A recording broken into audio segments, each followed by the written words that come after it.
Driven to Win Audiobook presents The Wendigo, written by Algernon Blackwood. Let's begin the story. Chapter 1.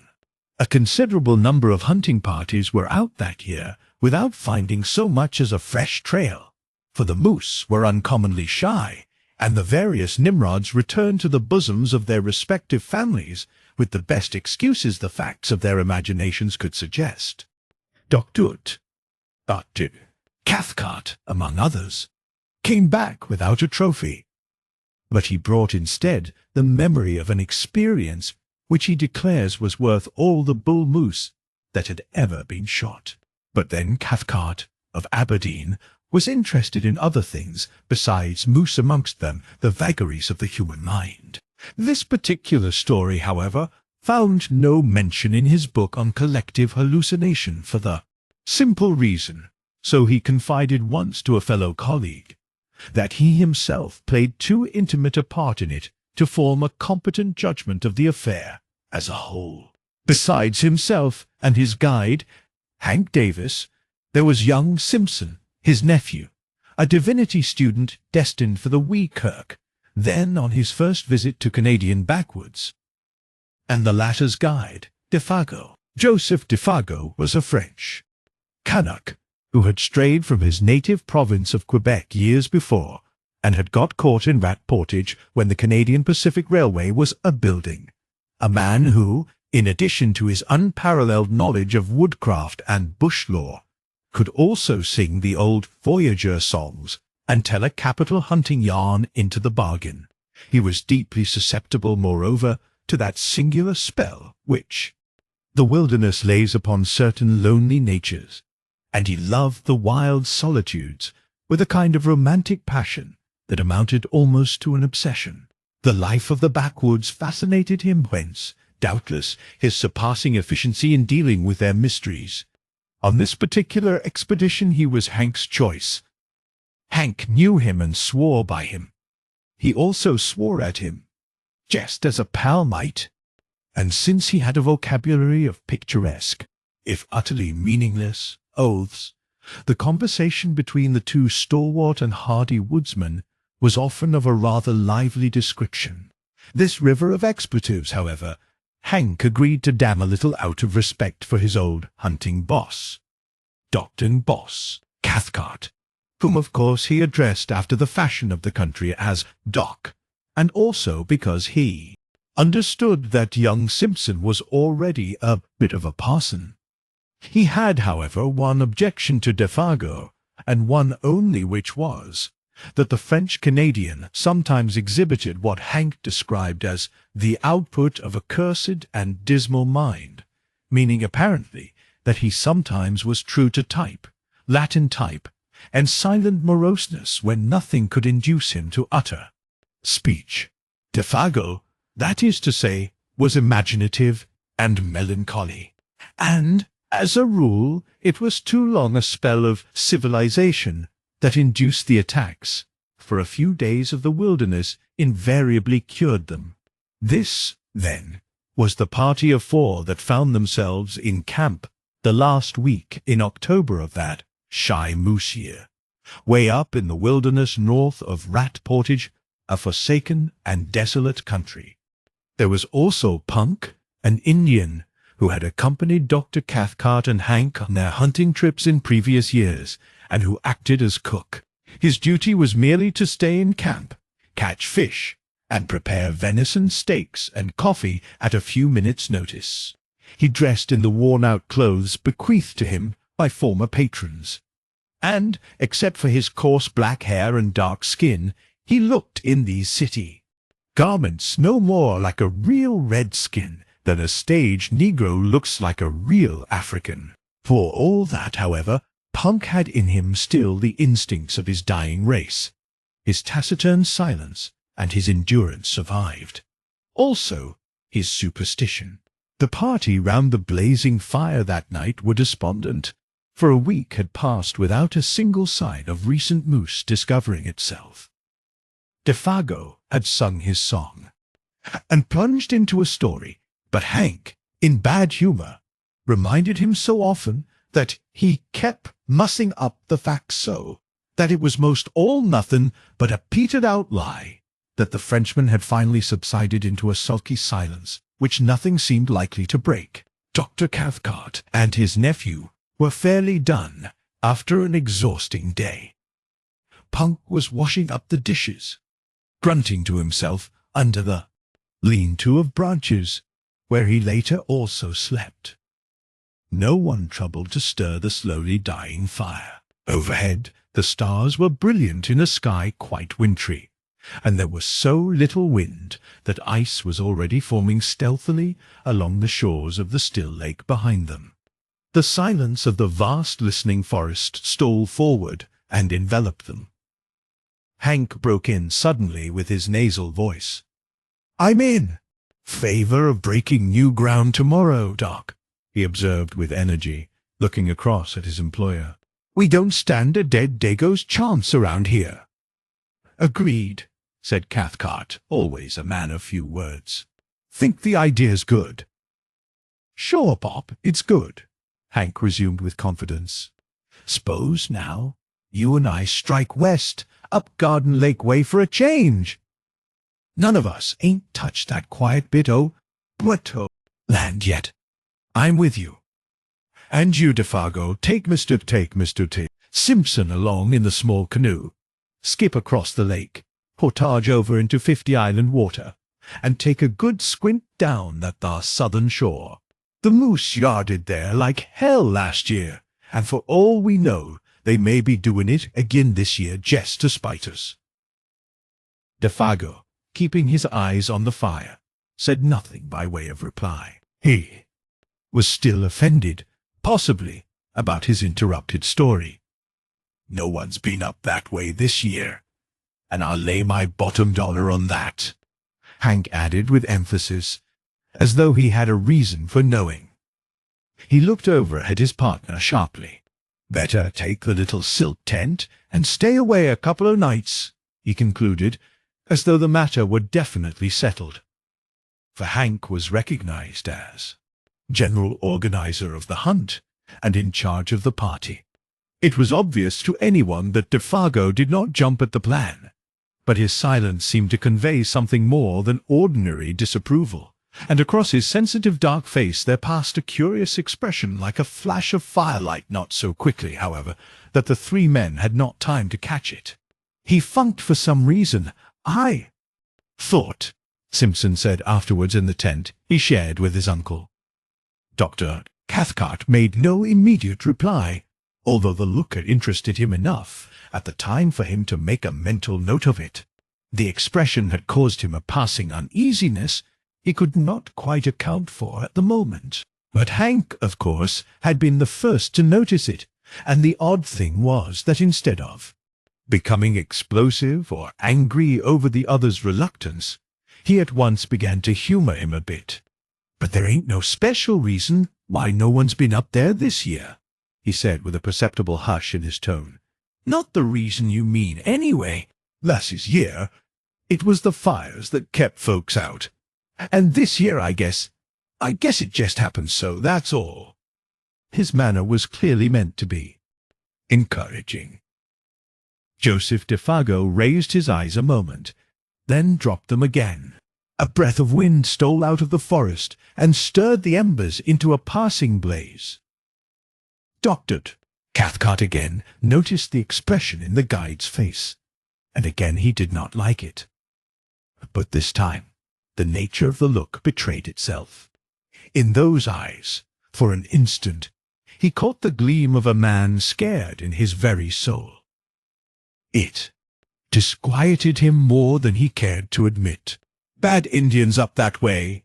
he asked, with a laugh to ease matters a little, while Simpson, too sleepy to notice this subtle byplay, moved off to bed with a prodigious yawn.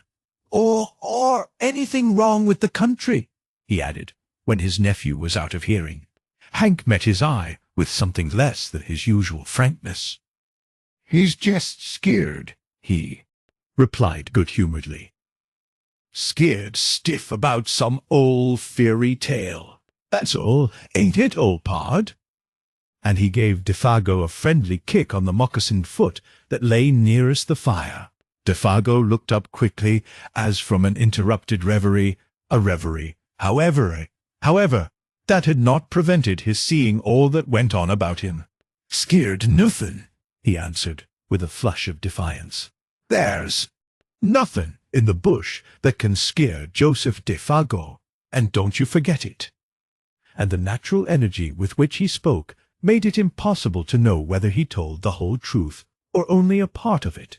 Hank turned towards the doctor.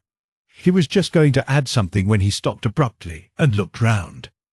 A sound close behind them in the darkness made all three start. It was old Punk, who had moved up from his lean-to while they talked, and now stood there, just beyond the circle of firelight, listening. "Another time, Doc," Hank whispered with a wink, "when the gallery ain't stepped down into the stalls."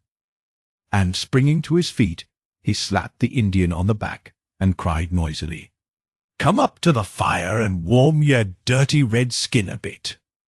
He dragged him towards the blaze and threw more wood on.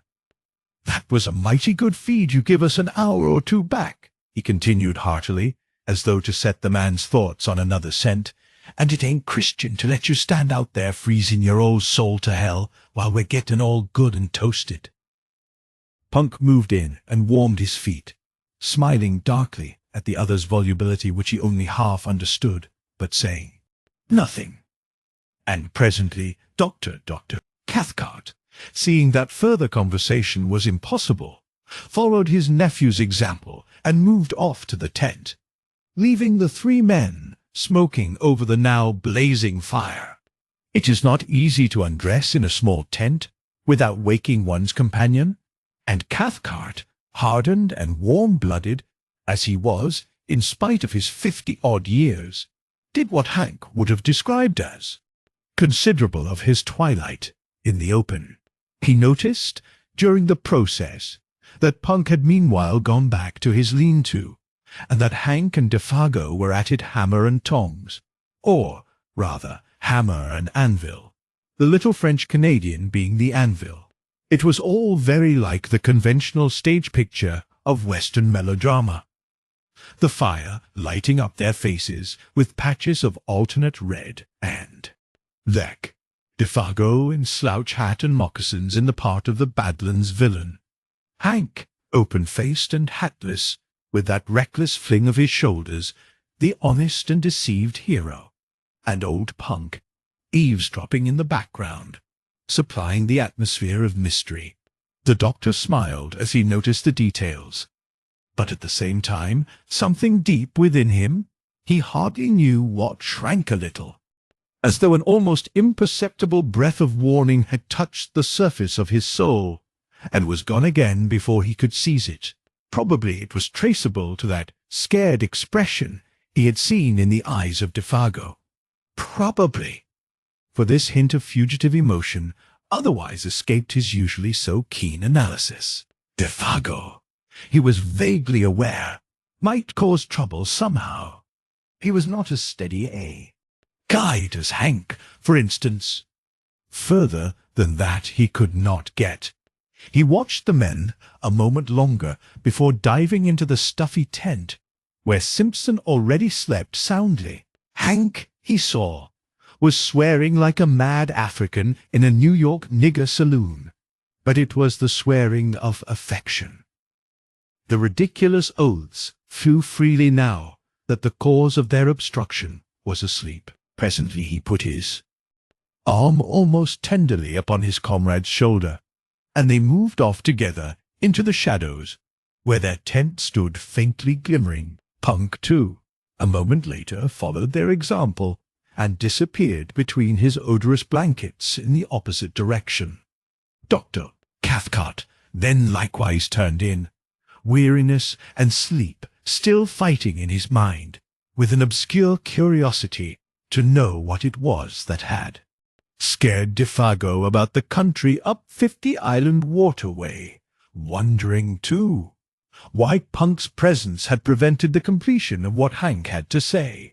Then sleep overtook him. He would know tomorrow. Hank would tell him the story while they trudged after the elusive moose. Deep silence fell about the little camp, planted there so audaciously in the jaws of the wilderness. The lake gleamed like a sheet of black glass beneath the stars.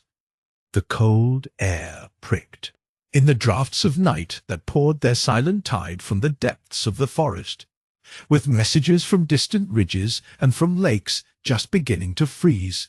There lay already the faint, bleak odors of coming winter. White men, with their dull scent, might never have divined them. The fragrance of the wood fire would have concealed from them these almost electrical hints of moss and bark and hardening swamp 100 miles away. Even Hank and Defago, subtly in league with the soul of the woods as they were, would probably have spread their delicate nostrils in vain. But an hour later, when all slept like the dead, old Punk crept from his blankets and went down to the shore of the lake like a shadow silently, as only Indian blood can move. He raised his head and looked about him.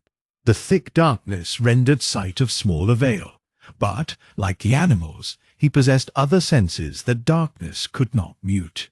He listened, then sniffed the air. Motionless as a hemlock stem, he stood there. After 5 minutes again, he lifted his head and sniffed, and yet once again, a tingling of the wonderful nerves that betrayed itself by no outer sign, ran through him as he tasted the keen air. Then, merging his figure into the surrounding blackness in a way that only wild men and animals understand, he turned, still moving like a shadow, and went stealthily back to his lean-to and his bed. And soon after he slept, the change of wind he had divined stirred gently the reflection of the stars within the lake. Rising among the far ridges of the country beyond 50 Island Water, it came from the direction in which he had stared, and it passed over the sleeping camp with a faint and sighing murmur through the tops of the big trees that was almost too delicate to be audible. With it, down the desert paths of night, though too faint, too high even for the Indian's hair-like nerves, there passed a curious thin odor, strangely disquieting, an odor of something that seemed unfamiliar, utterly unknown. The French-Canadian and the man of Indian blood each stirred uneasily in his sleep just about this time, though neither of them woke. Then the ghost of that unforgettably strange odor passed away and was lost among the leagues of tenantless forest beyond. Chapter 2. In the morning, the camp was astir before the sun. There had been a light fall of snow during the night, and the air was sharp. Punk had done his duty betimes, for the odors of coffee and fried bacon reached every tent. All were in good spirits. "Wine's shifted," cried Hank vigorously, watching Simpson and his guide already loading the small canoe. "It's across the lake dead right for you fellows, and the snow make bully trails. If there's any moose mussing around up there, they'll not get so much as a tail-end scent of you with the wind as it is. Good luck, Monsieur Defago," he added, facetiously giving the name its French pronunciation for once. "Bon chance!" Defago returned the good wishes, apparently in the best of spirits, the silent mood gone. Before 8 o'clock old Punk had the camp to himself. Cathcart and Hank were far along the trail that led westwards, while the canoe that carried Defago and Simpson, with silk tent and grub for 2 days, was already a dark speck bobbing on the bosom of the lake, going due east. The wintry sharpness of the air was tempered now by a sun that topped the wooded ridges and blazed with a luxurious warmth upon the world of lake and forest below. Loons flew skimming through the sparkling spray that the wind lifted. Divers shook their dripping heads to the sun and popped smartly out of sight again, and as far as eye could reach rose the leagues of endless, crowding bush, desolate in its lonely sweep and grandeur, untrodden by foot of man, and stretching its mighty and unbroken carpet right up to the frozen shores of Hudson Bay. Simpson, who saw it all for the first Time, as he paddled hard in the bows of the dancing canoe, was enchanted by its austere beauty. His heart drank in the sense of freedom and great spaces, just as his lungs drank in the cool and perfumed wind. Behind him in the stern seat, singing fragments of his native chanties, Defago steered the craft of birch bark like a thing of life, answering cheerfully all his companions' questions. Both were gay and light-hearted. On such occasions, men lose the superficial, worldly distinctions. They become human beings, working together for a common end. Simpson, the employer, and Defago, the employed, among these primitive forces, were simply two men, the guider and the guided. Superior knowledge, of course, assumed control, and the younger man fell without a second thought into the quasi-subordinate position. He never dreamed of objecting when Defago dropped the Mr. Misty and addressed him as, say, Simpson, or Simpson Boss, which was invariably the case before they reached the farther shore after a stiff paddle of 12 miles against a headwind. He only laughed and liked it, then ceased to notice it at all. For this divinity student was a young man of parts and character, though as yet, of course, untravelled. And on this trip, the first time he had seen any country but his own and little Switzerland, the huge scale of things somewhat bewildered him. It was one thing, he realized, to hear about primeval forests, but quite another to see them, while to dwell in them and seek acquaintance with their wildlife was, again, an initiation that no intelligent man could undergo without a certain shifting of personal values hitherto held for permanent and sacred. Simpson knew the first faint indication of this emotion when he held the new free rifle in his hands and looked along its pair of faultless gleaming barrels. The 3 days' journey to their headquarters by lake and portage had carried the process a stage farther, and now that he was about to plunge beyond even the fringe of wilderness where they were camped into the virgin heart of uninhabited regions as vast as Europe itself, the true nature of the situation stole upon him with an effect of delight and awe that his imagination was fully capable of appreciating. It was himself and Defago against a multitude, at least against a Titan. The bleak splendors of these remote and lonely forests rather overwhelmed him with the sense of his own littleness. That stern quality of the tangled backwoods, which can only be described as merciless and terrible, rose out of these far blue woods swimming upon the horizon, and revealed itself. He understood the silent warning. He realized his own utter helplessness. Only Defago, as a symbol of a distant civilization where man was master, stood between him and a pitiless death by exhaustion and starvation. It was thrilling to him, therefore, to watch Defago turn over the canoe upon the shore, pack the paddles carefully underneath, and then proceed to blaze the spruce stems for some distance on either side of an almost invisible trail, with the careless remark thrown in, "Say, Simpson, if anything happens to me, you'll find the canoe all correct by these marks. Then strike due west into the sun to hit the home camp again, see?" It was the most natural thing in the world to say, and he said it without any noticeable inflection of the voice, only it happened to express the youth's emotions at the moment with an utterance that was symbolic of the situation and of his own helplessness as a factor in it. He was alone with Defago in a primitive world. That was all. The canoe, another symbol of man's ascendancy, was now to be left behind. Those small yellow patches made on the trees by the axe were the only indications of its hiding place. Meanwhile, shouldering the packs between them, each man carrying his own rifle, they followed the slender trail over rocks and fallen trunks, and across half-frozen swamps, skirting numerous lakes that fairly gemmed the forest, their borders fringed with mist, and towards 5 o'clock found themselves suddenly on the edge of the woods, looking out across a large sheet of water in front of them, dotted with pine-clad islands of all describable shapes and sizes. 50 island water, announced Defago wearily, and the sun just going to dip his bald old head into it, he added, with unconscious poetry. And immediately they set about pitching camp for the night. In a very few minutes, under those skillful hands that never made a movement too much or a movement too little, the silk tent stood taut and cozy, the beds of balsam boughs ready laid, and a brisk cooking fire burned with the minimum of smoke, while the young Scotchman cleaned the fish they had caught.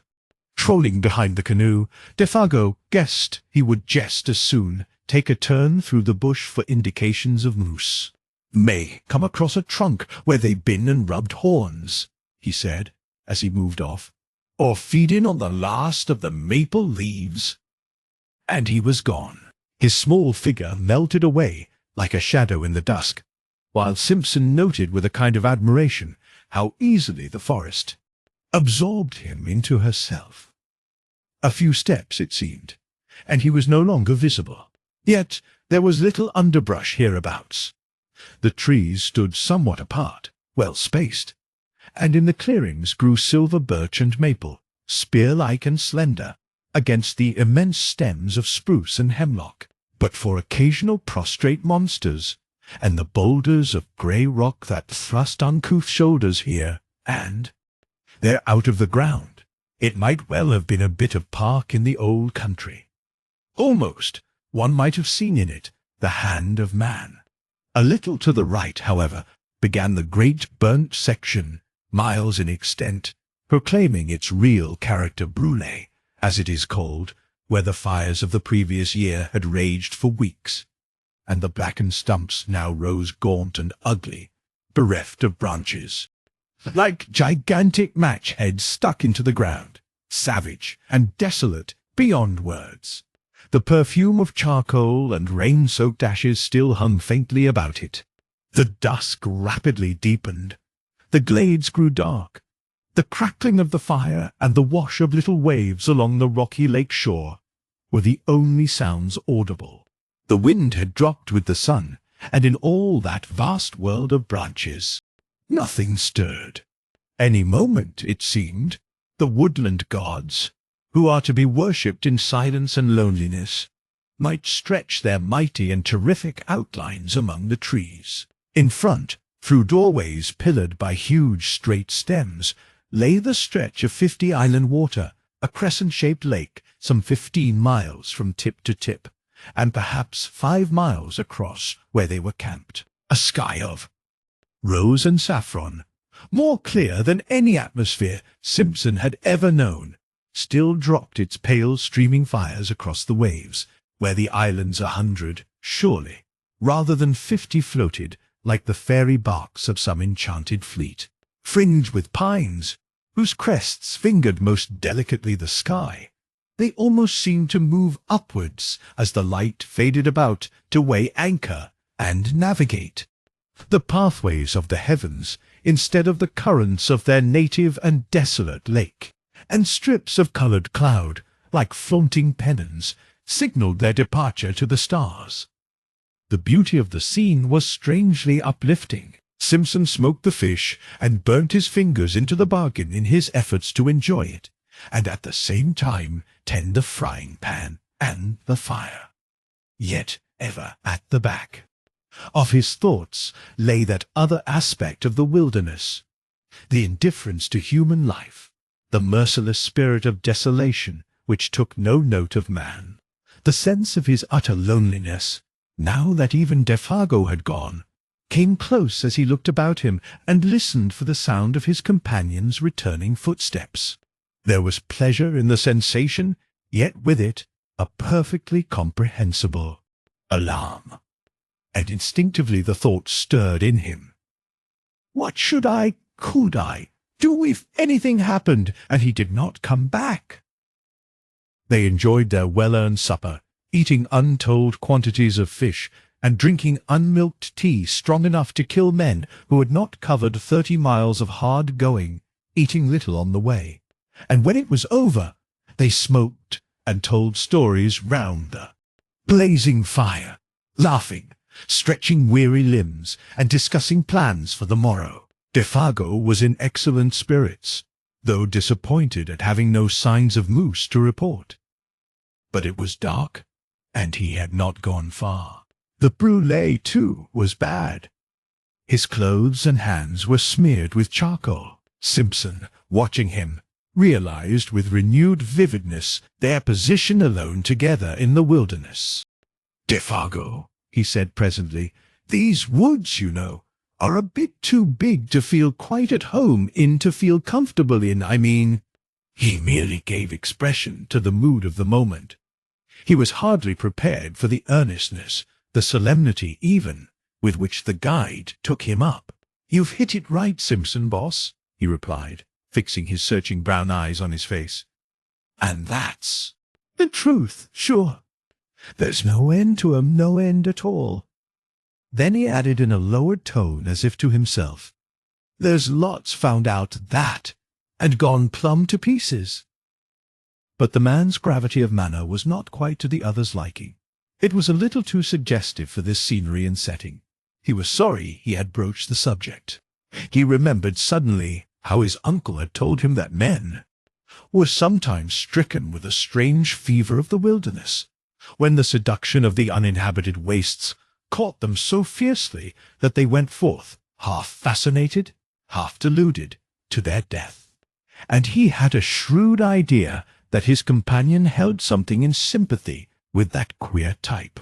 He led the conversation on to other topics, on to Hank and the doctor, for instance, and the natural rivalry as to who should get the first sight of moose. "If they went due west," observed Defago carelessly, "there's 60 miles between us now, with old Punk at halfway house eating himself full to busting with fish and coffee."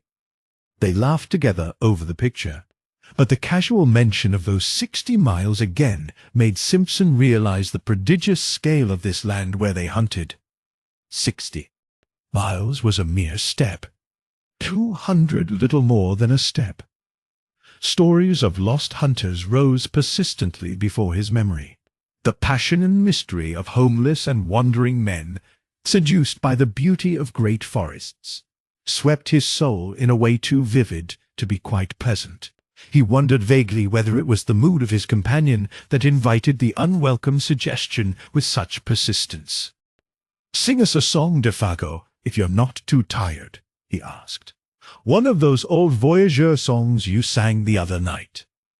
He handed his tobacco pouch to the guide, and then filled his own pipe, while the Canadian, nothing loath, sent his light voice across the lake in one of those plaintive, almost melancholy chanties with which lumbermen and trappers lessen the burden of their labor. There was an appealing and romantic flavor about it, something that recalled the atmosphere of the old pioneer days when Indians and wilderness were leagued together, battles frequent, and the old country farther off than it is today. The sound traveled pleasantly over the water, but the forest at their backs seemed to swallow it down with a single gulp that permitted neither echo nor resonance.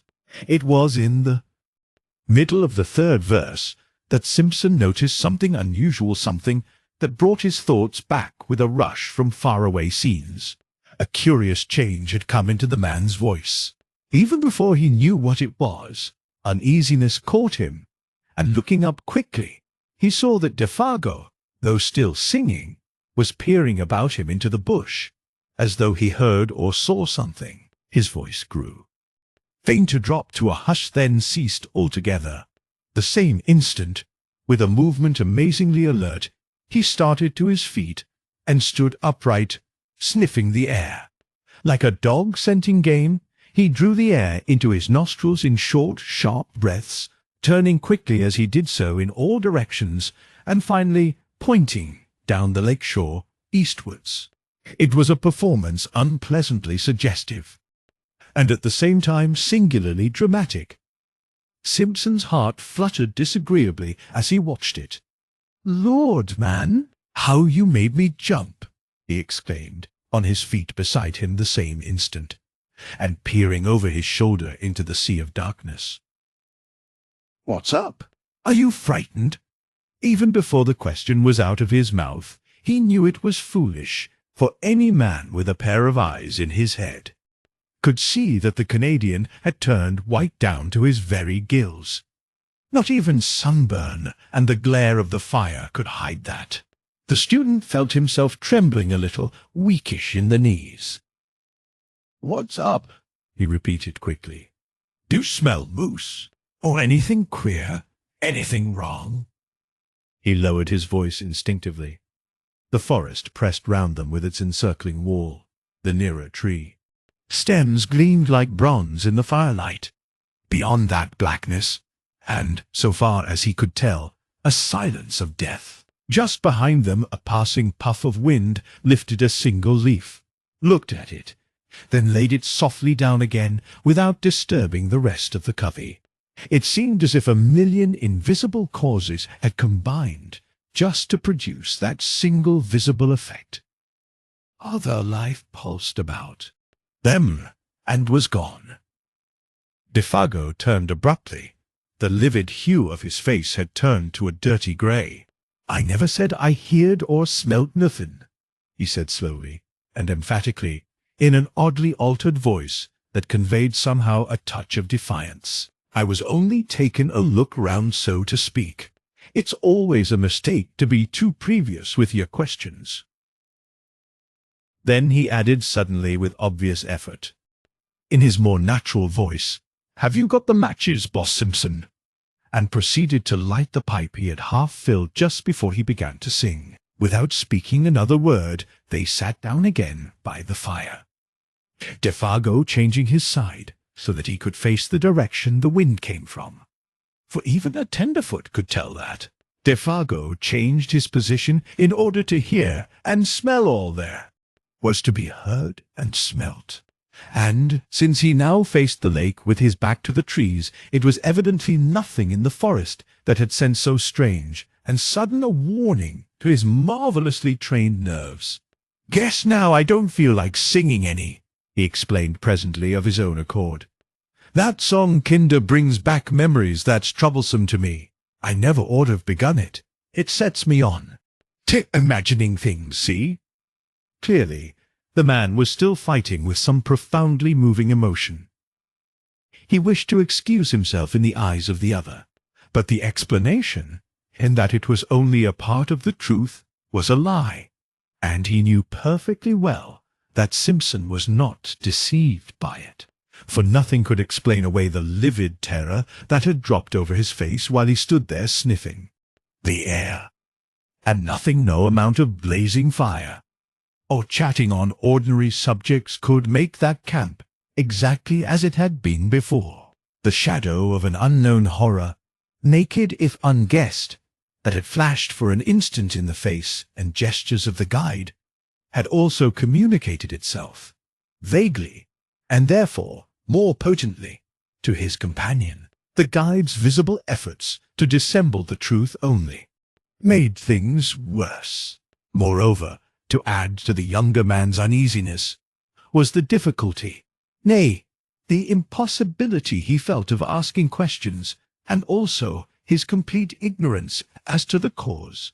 Indians, wild animals, forest fires, all these, he knew, were wholly out of the question. His imagination searched vigorously, but in vain. Yet, somehow or other, after another long spell of smoking, talking, and roasting themselves before the great fire, the shadow that had so suddenly invaded their peaceful camp began to shift. Perhaps Defago's efforts, or the return of his quiet and normal attitude, accomplished this.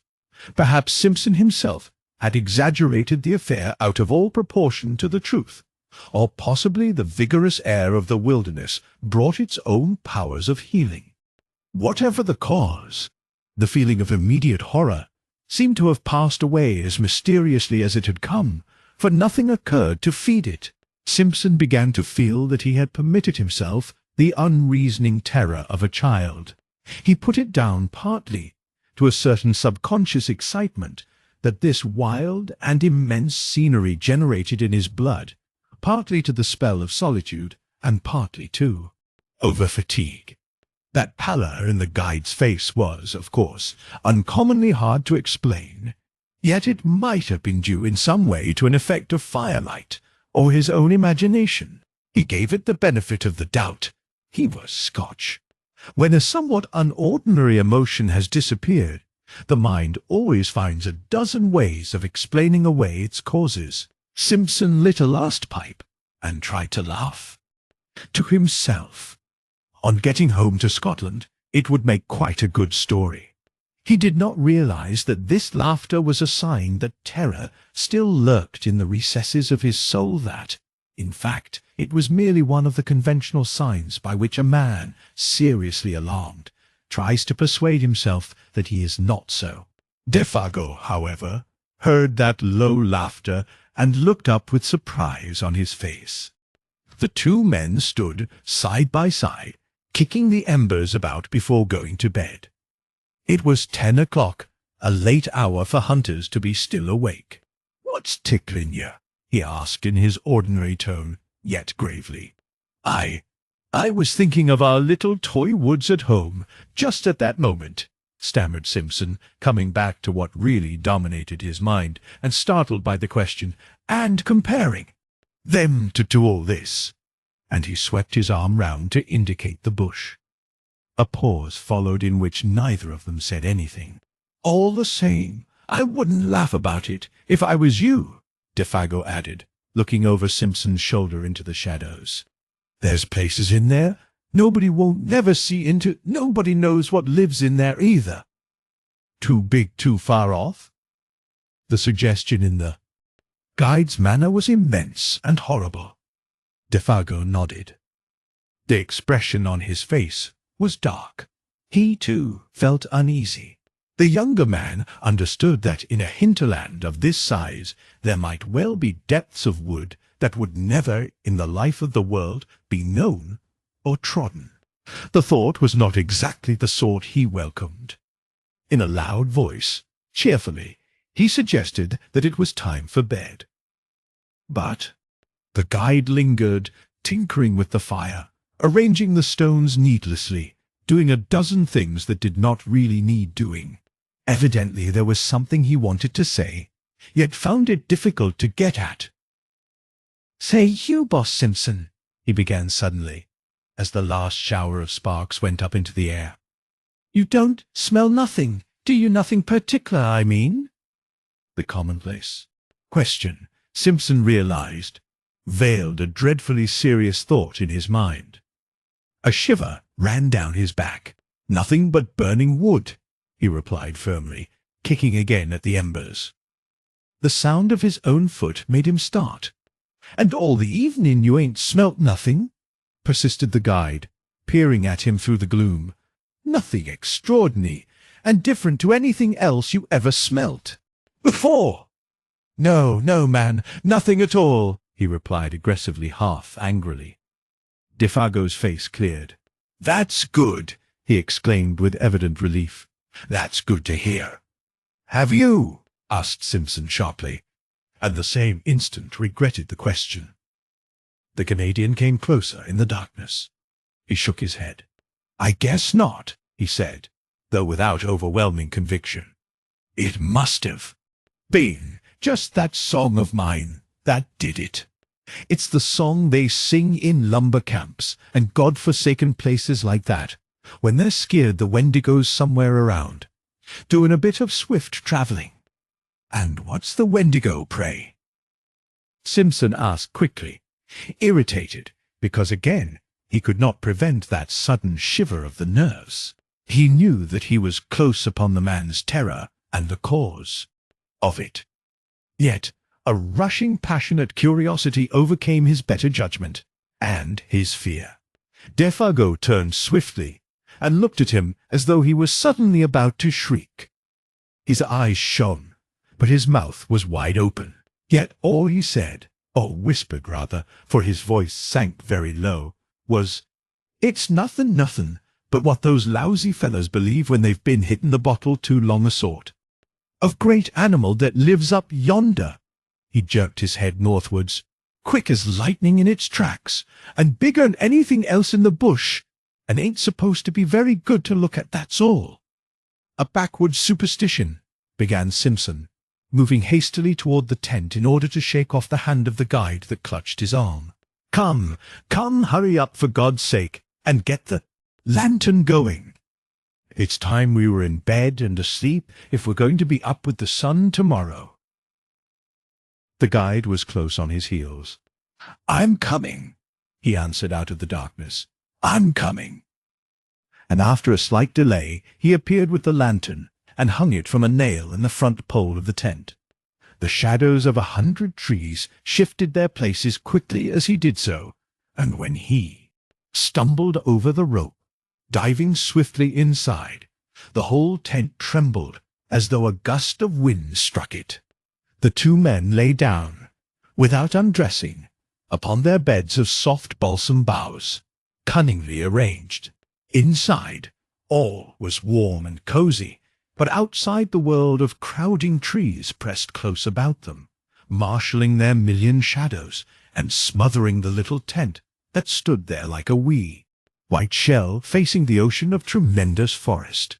Between the two lonely figures within, however, there pressed another shadow that was not a shadow from the night. It was the shadow cast by the strange fear, never wholly exorcised, that had leaped suddenly upon Defago in the middle of his singing. And Simpson, as he lay there, watching the darkness through the open flap of the tent, ready to plunge into the fragrant abyss of sleep, knew first that unique and profound stillness of a primeval forest where no wind stirs, and when the night has weight and substance that enters into the soul to bind a veil about it. Then sleep took him. Thus it seemed to him, at least. Yet it was true that the lap of the water, just beyond the tent door, still beat time with his lessening pulses when he realized that he was lying with his eyes open, and that another sound had recently introduced itself with cunning softness between the splash and murmur of the little waves. And, long before he understood what this sound was, it had stirred in him the centers of pity and alarm. He listened intently, though at first in vain, for the running blood beat all its drums too, noisily in his ears. Did it come, he wondered, from the lake or from the woods? Then, suddenly, with a rush and a flutter of the heart, he knew that it was close beside him in the tent. And, when he turned over for a better hearing, it focused itself unmistakably not 2 feet away. It was a sound of weeping. Defago upon his bed of branches was sobbing in the darkness as though his heart would break, the blankets evidently stuffed against his mouth to stifle it. And his first feeling, before he could think or reflect, was the rush of a poignant and searching tenderness. This intimate human sound, heard amid the desolation about them, woke pity.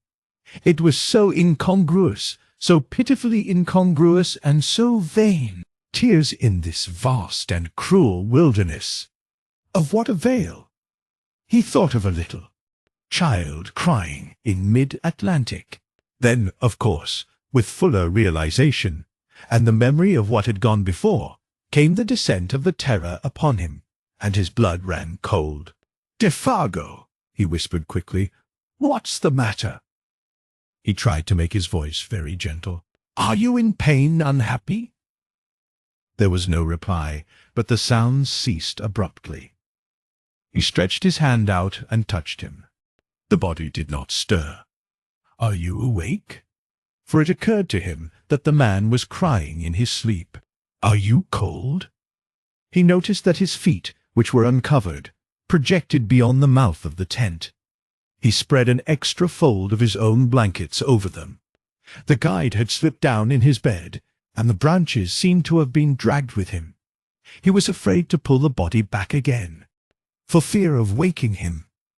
1 or 2 tentative questions he ventured softly, but though he waited for several minutes, there came no reply, nor any sign of movement. Presently he heard his regular and quiet breathing, and putting his hand again gently on the breast, felt the steady rise and fall beneath. "Let me know if anything's wrong," he whispered. "Or if I can do anything, wake me at once if you feel queer." He hardly knew what to say. He lay down again, thinking and wondering what it all meant. Defago, of course, had been crying in his sleep. Some dream or other had afflicted him. Yet never in his life would he forget that pitiful sound of sobbing, and the feeling that the whole awful wilderness of woods listened. His own mind busied itself for a long time with the recent hymns, of which this took its mysterious place as one, and though his reason successfully argued away all unwelcome suggestions, a sensation of uneasiness remained, resisting ejection, very deep-seated, peculiar, beyond ordinary. Chapter 4. But sleep, in the long run, proves greater than all emotions. His thoughts soon wandered again. He lay there, warm as toast, exceedingly weary. The night soothed and comforted, blunting the edges of memory and alarm. Half an hour later he was oblivious of everything in the outer world about him. Yet sleep, in this case, was his great enemy, concealing all approaches, smothering the warning of his nerves. As sometimes in a nightmare events crowd upon each other's heels with a conviction of dreadfulest reality, yet some inconsistent detail accuses the whole display of incompleteness and disguise.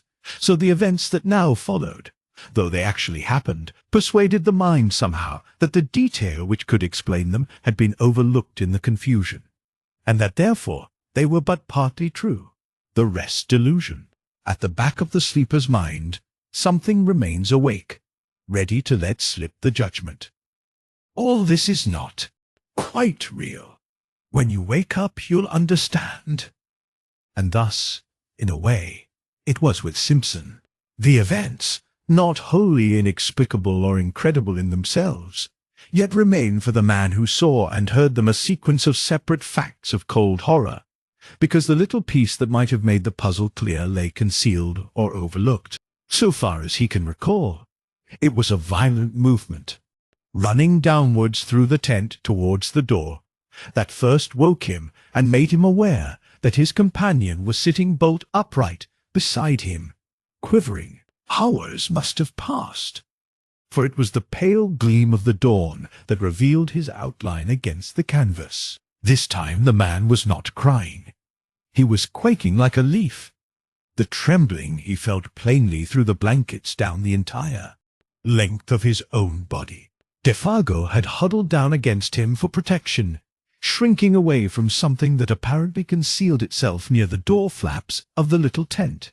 Simpson thereupon called out in a loud voice some question or other in the first bewilderment of waking. He does not remember exactly what, and the man made no reply. The atmosphere and feeling of true nightmare lay horribly about him, making movement and speech both difficult. At first, indeed, he was not sure where he was, whether in one of the earlier camps, or at home in his bed at Aberdeen. The sense of confusion was very troubling, and next, almost simultaneous with his waking, it seemed, the profound stillness of the dawn outside was shattered by a most uncommon sound. It came without warning, or audible approach, and it was unspeakably dreadful. It was a voice, Simpson declares, possibly a human voice, hoarse yet plaintive, a soft, roaring voice close outside the tent, overhead rather than upon the ground, of immense volume, while in some strange way most penetratingly and seductively sweet. It rang out, too, in 3 separate and distinct notes, or cries, that bore in some odd fashion a resemblance, far-fetched yet recognizable, to the name of the guide, Defago. The student admits he is unable to describe it quite intelligently, for it was unlike any sound he had ever heard in his life, and combined a blending of such contrary qualities. A sort of windy crying voice, he calls it, as of something lonely and untamed, wild, and of abominable power. And, even before it, ceased, dropping back into the great gulfs of silence. The guide beside him had sprung to his feet with an answering though unintelligible cry. He blundered against the tent pole with violence, shaking the whole structure, spreading his arms out frantically for more room, and kicking his legs impetuously free of the clinging blankets. For a second, perhaps two, he stood upright by the door, his outline dark against the pallor of the dawn. Then, with a furious rushing speed, before his companion could move a hand to stop him, he shot with a plunge through the flaps of canvas and was gone. And as he went so astonishingly fast that the voice could actually be heard dying in the distance, he called aloud in tones of anguished terror that at the same time held something strangely like the frenzied exultation of delight. "Oh, oh, my feet of fire! My burning feet of fire! Oh, oh!" This heightened fiery speed. And then the distance quickly buried it, and the deep silence of very early morning descended upon the forest as before. It had all come about with such rapidity that, but for the evidence of the empty bed beside him, Simpson could almost have believed it to have been the memory of a nightmare carried over from sleep. He still felt the warm pressure of that vanished body against his side. There lay the twisted blankets in a heap. The very tent yet trembled with the vehemence of the impetuous departure. The strange words rang in his ears, as though he still heard them in the distant wild language of a suddenly stricken mind. Moreover, it was not only the senses of sight and hearing that reported uncommon things to his brain, for even while the man cried and ran, he had become aware that a strange perfume, faint yet pungent, pervaded the interior of the tent. And it was at this point, it seems, brought to himself by the consciousness that his nostrils were taking this distressing odor down into his throat, that he found his courage, sprang quickly to his feet, and went out. The grey light of dawn that dropped, cold and glimmering, between the trees revealed the scene tolerably well.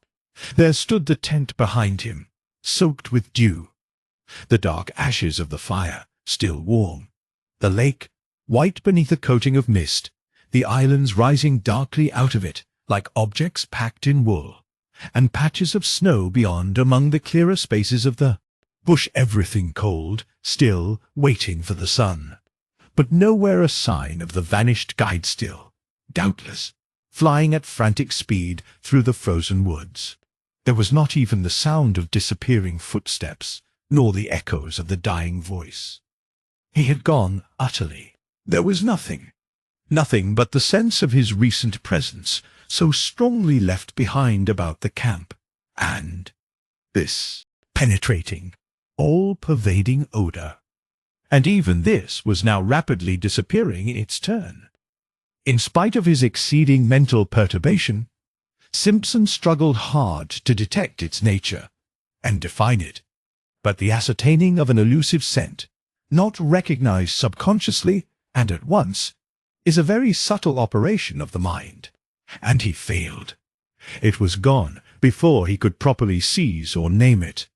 Approximate description, even, seems to have been difficult, for it was unlike any smell he knew.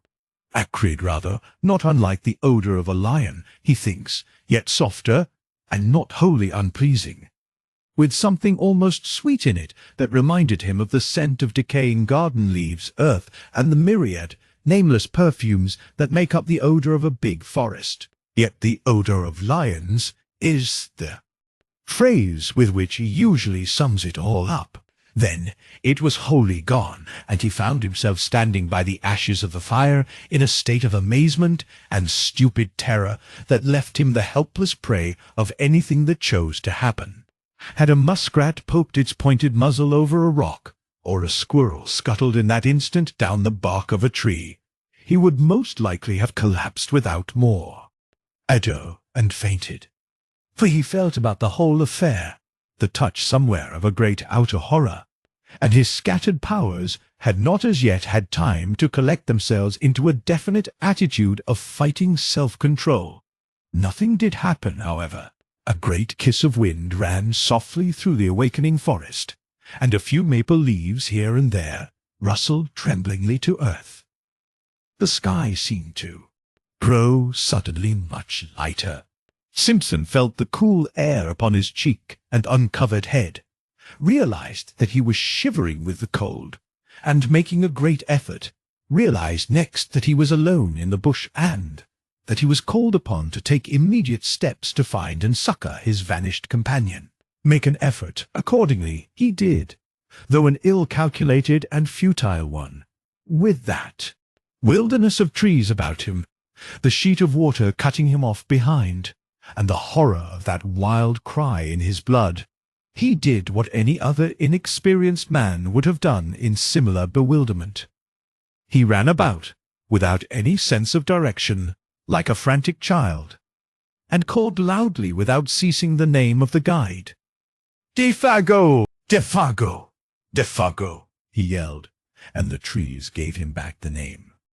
As often as he shouted, only a little softened, "Defago! Defago! Defago! Defago!" He followed the trail that lay a short distance across the patches of snow, and then lost it again, where the trees grew too thickly for snow to lie. He shouted till he was hoarse, and till the sound of his own voice in all that unanswering and listening world began to frighten him. His confusion increased in direct ratio to the violence of his efforts. His distress became formidably acute, till at length his exertions defeated their own object, and from sheer exhaustion he headed back to the camp again. It remains a wonder that he ever found his way. It was with great difficulty, and only after numberless false clues, that he at last saw the white tent between the trees, and so reached safety. Exhaustion, then, applied its own remedy, and he grew calmer.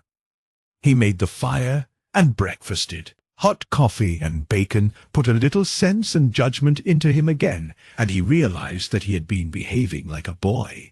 He now made another and more successful attempt to face the situation collectedly, and, a nature naturally plucky coming to his assistance, he decided that he must first make as thorough a search as possible, failing success in which he must find his way into the home camp as best he could and bring help. And this was what he did. Taking food, matches, and rifle with him, and a small axe to blaze the trees against his return journey, he set forth. It was 8 o'clock when he started, the sun shining over the tops of the trees in a sky without clouds. Pinned to a stake by the fire, he left a note in case Defago returned while he was away. This time, according to a careful plan, he took a new direction, intending to make a wide sweep that must sooner or later cut into indications of the guide's trail. And, before he had gone a quarter of a mile, he came across the tracks of a large animal in the snow, and beside it, the light and smaller tracks of what were beyond question human feet, the feet of Defago. The relief he at once experienced was natural, though brief. For at first sight he saw in these tracks a simple explanation of the whole matter. These big marks had surely been left by a bull moose that, wind against it, had blundered upon the camp, and uttered its singular cry of warning and alarm the moment its mistake was apparent. Defago, in whom the hunting instinct was developed to the point of uncanny perfection, had scented the brute coming down the wind hours before. His excitement and disappearance were due, of course, to his. Then the impossible explanation at which he grasped faded, as common sense showed him mercilessly that none of this was true. No guide, much less a guide like Defago, could have acted in so irrational a way, going off even without his rifle. The whole affair demanded a far more complicated elucidation. When he remembered the details of it all, the cry of terror, the amazing language, the grey face of horror when his nostrils first caught the new odour, that muffled sobbing in the darkness, and, for this too, now came back to him dimly the man's original aversion for this particular bit of country. Besides, now that he examined them closer, these were not the tracks of a bull moose at all. Hank had explained to him the outline of a bull's hoofs, of a cow's or calf's too, for that matter. He had drawn them clearly on a strip of birch bark, and these were wholly different. They were big, round, ample, and with no pointed outline as of sharp hoofs. He wondered for a moment whether bear tracks were like that. There was no other animal he could think of, for caribou did not come so far south at this season, and, even if they did, would leave hoof marks. They were ominous signs, these mysterious writings left in the snow by the unknown creature that had lured a human being away from safety, and, when he coupled them in his imagination with that haunting sound that broke the stillness of the dawn, a momentary dizziness shook his mind, distressing him again beyond belief. He felt the threatening aspect of it all, and, stooping down to examine the marks more closely, he caught a faint whiff of that sweet yet pungent odour that made him instantly straighten up again, fighting a sensation almost of nausea. Then his memory played him another evil trick. He suddenly recalled those uncovered feet projecting beyond the edge of the tent, and the body's appearance of having been dragged towards the opening. The man shrinking from something by the door when he woke later. The details now beat against his trembling mind with concerted attack. They seemed to gather in those deep spaces of the silent forest about him, where the host of trees stood waiting, listening, watching to see what he would do. The woods were closing round him. With the persistence of true pluck, however, Simpson went forward, following the tracks as best he could, smothering these ugly emotions that sought to weaken his will. He blazed innumerable trees as he went, ever fearful of being unable to find the way back, and calling aloud at intervals of a few seconds the name of the guide. The dull tapping of the axe upon the massive trunks, and the unnatural accents of his own voice became at length sounds that he even dreaded to make, dreaded to hear, for they drew attention without ceasing to his presence and exact whereabouts, and if it were really the case that something was hunting himself down in the same way that he was hunting down another. With a strong effort he crushed the thought out. The instant it rose, it was the beginning, he realized, of a bewilderment utterly diabolical in kind that would speedily destroy him. Although the snow was not continuous, lying merely in shallow flurries over the more open spaces, he found no difficulty in following the tracks for the first few miles. They went straight as a ruled line wherever the trees permitted. The stride soon began to increase in length, till it finally assumed proportions that seemed absolutely impossible for any ordinary animal to have made. Like huge flying leaps they became. One of these he measured, and though he knew that stretch of 18 feet must be somehow wrong, he was at a complete loss to understand why he found no signs on the snow between the extreme points. But what perplexed him even more, making him feel his vision had gone utterly awry, was that Defago's stride increased in the same manner, and finally covered the same incredible distances. It looked as if the great beast had lifted him with it and carried him across these astonishing intervals. Simpson, who was much longer in the limb, found that he could not compass even half the stretch by taking a running jump. And the sight of these huge tracks, running side by side, silent evidence of a dreadful journey in which terror or madness had urged to impossible results, was profoundly moving. It shocked him in the secret depths of his soul. It was the most horrible thing his eyes had ever looked upon. He began to follow them mechanically, absent-mindedly almost, ever peering over his shoulder to see if he too were being followed by something with a gigantic tread. And soon it came about that he no longer quite realized what it was. They signified, these impressions left upon the snow by something nameless and untamed, always accompanied by the footmarks of the little French Canadian, his guide, his comrade, the man who had shared his tent a few hours before, chatting, laughing, even singing by his side. Chapter 5.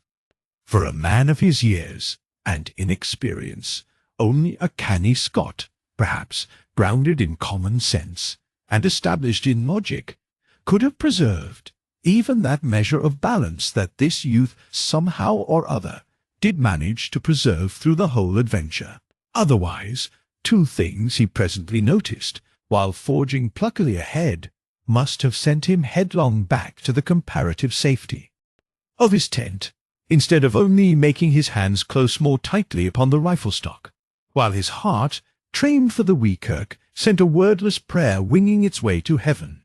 Both tracks, he saw, had undergone a change, and this change, so far as it concerned the footsteps of the man, was in some undecipherable manner appalling.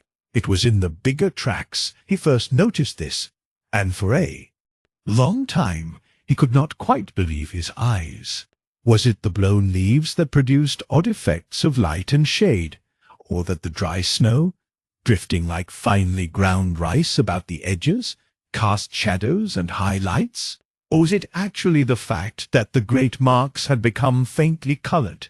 For round about the deep, plunging holes of the animal there now appeared a mysterious, reddish tinge, that was more like an effect of light than of anything that dyed the substance of the snow itself. Every mark had it, and had it increasingly this indistinct fiery tinge that painted a new touch of ghastliness into the picture. But when, wholly unable to explain or to credit it, he turned his attention to the other tracks to discover if they too bore similar witness, he noticed that these had, meanwhile, undergone a change that was infinitely worse and charged with far more horrible suggestion. For, in the last 100 yards or so, he saw that they had grown gradually into the semblance of the parent tread. Imperceptibly the change had come about, yet unmistakably. It was hard to see where the change first began. The result, however, was beyond question. Smaller, neater, more cleanly modelled, they formed now an exact and careful duplicate of the larger tracks beside them. The feet that produced them had, therefore, also changed, and something in his mind reared up with loathing and with terror as he saw it. Simpson, for the first time, hesitated. Then, ashamed of his alarm and indecision, took a few hurried steps ahead. The next instant stopped dead in his tracks. Immediately, in front of him, all signs of the trail ceased. Both tracks came to an abrupt end. On all sides, for 100 yards and more, he searched in vain for the least indication of their continuance. There was nothing. The trees were very thick just there. Big trees, all of them. Spruce, cedar, hemlock. There was no underbrush. He stood, looking about him, all distraught, bereft of any power of judgment.